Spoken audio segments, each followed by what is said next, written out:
Lunchtime in St. Andrews, Scotland, the home of golf, where the game has been played since the 15th century, and where today the RNA is preparing what is being called a major step forward. The RNA will be joined by its peers across the Atlantic in the leafy suburb of Far Hills, New Jersey, where the USGA is also gearing up for what promises to be an historic day. The rules of golf have guided our game like a beacon.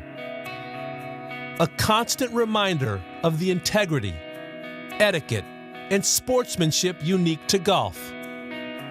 They are part of our DNA.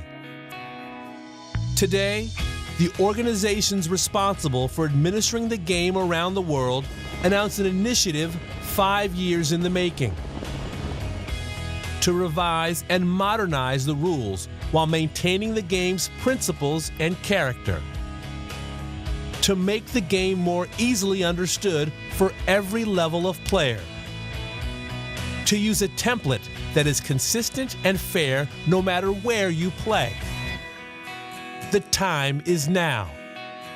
A new era in golf is coming.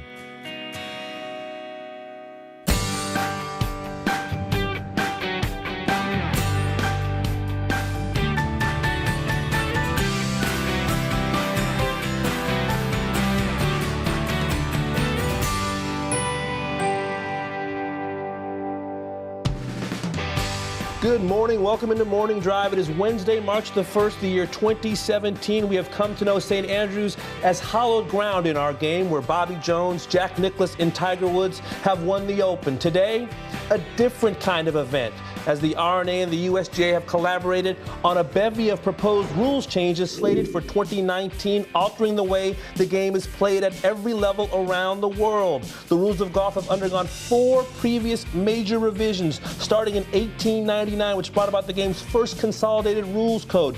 1934, another revision and an expansion of the rules of golf. 18 years later, in 1952, the first unified RNA and USGA rules code, and finally 1984, a full reorganization of the rules of golf. And now, a 5th proposed revision to the rules of golf, what promised to be a very busy day in the world of golf. And with that, we head out to St. Andrews and welcome in our own Gary Williams, who's on the ground this morning. Gary, your thoughts on this momentous day? Damon, it is just that. It is momentous. You know, every time you have the chance to come to St. Andrews, it's special. Whether it be for an Open as we were here in 2015, or whether you come here on a pilgrimage to play the game of golf, this feels different. This is wide sweeping changes being proposed by the RNA and the USGA about progress, about making the game more understandable, not only for viewers of professional tournament golf, but also the recreational golfer, to make things more simple. It is going to be fascinating to see the reaction of people around the world to these proposals, and we're looking forward to talking to 2 of the chief principals involved in being the architects of these 30 proposals. Well, Gary, we look forward to visiting with you throughout this morning as we welcome you inside Studio AP. I'm Damon Hack alongside Carl Robinson and a couple of USGA national champions and Charlie Reimer and John Cook. Guys, this is a huge day. What's your initial reaction, Charlie? I think it's a great day for the game of golf. You guys know I've been a harsh critic of the rules of golf for quite some time now. And the reason for that, actually 2 reasons. Number one, I think for professional play and elite amateur play, in so many instances, the rules of golf are too harsh, too unfair. And then maybe for a bigger reason for me, I think they've been way too complicated for recreational golfers to the point that it pushes people away from the game. So I've been very vocal in calling for bifurcation, 2 sets of rules, a recreational set of rules and a set of rules for elite amateurs and professionals.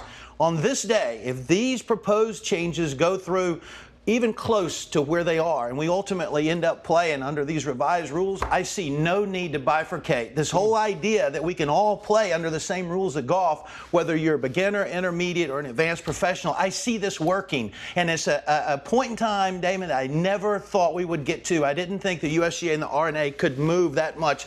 I see this as a great thing for the game that we all love.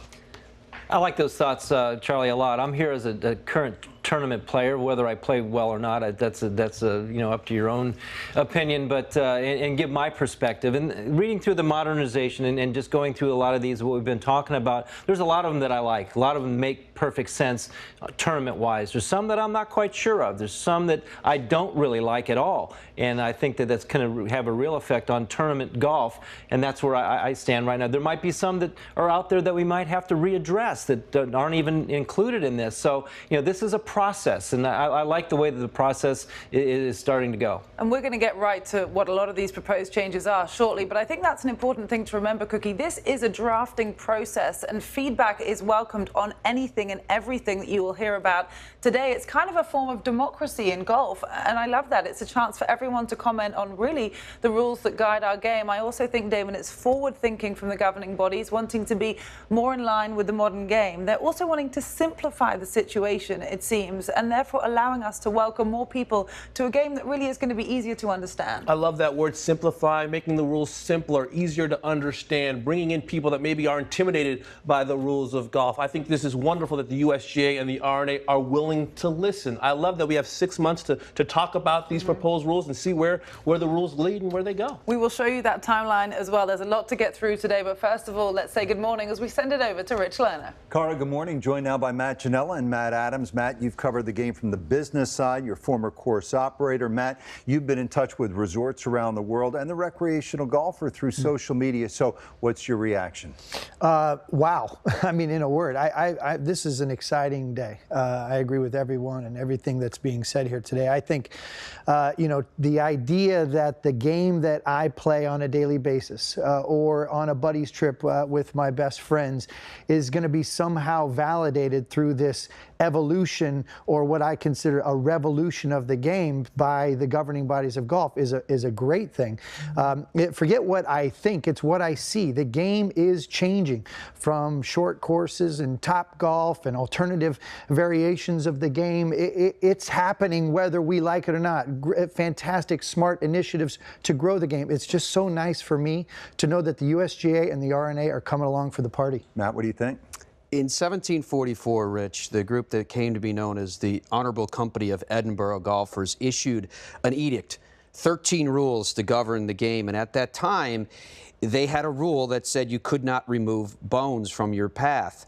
The bones that are the rules of golf since that time have become massive. They've become complicated, at times seemingly contradictory. At the very least, they have become confusing. This is a critically important day for all of the game. You heard Cara use the word democracy. Yeah. This is the first time that an effort of this stature has been made in which those who would be governed actually have a voice in what eventually becomes the new rules of golf. If it clears up confusion, if it is logical, if it is fair, then I think it is a step forward. And with that, let's go back out to the home of golf, St. Andrews, and once again, say hello to Gary Williams. Gary? Rich, thank you. The process, as viewers are going to learn throughout the next 3 hours, was very lengthy. This was very thorough. And two of the people principally involved on the RNA side, let's start with their chief executive. This is somebody who has held this post since October of 2015. Martin Slumbers had a very successful career in the private sector. He was the designate to Peter Dawson for a 6-month period after Peter oversaw the RNA for 16 years. So he was very much involved, but came along after the process had begun. Now, David Rickman has 3 decades of service with the RNA. He is the executive director of governance and chief of staff, and you're going to see that we actually went out on the old course yesterday and we're able to look at some of the proposals very specifically. So those two gentlemen are going to join me in a couple of minutes as we start to unveil what are a lot of things for the viewers to start to understand. And as John Cook pointed out, not everybody is going to understand or like everything initially. That's why these are proposals, and that is very important to understand. We will start to unveil those rules as we start from here in St. Andrews and also back in our world headquarters in Orlando after this.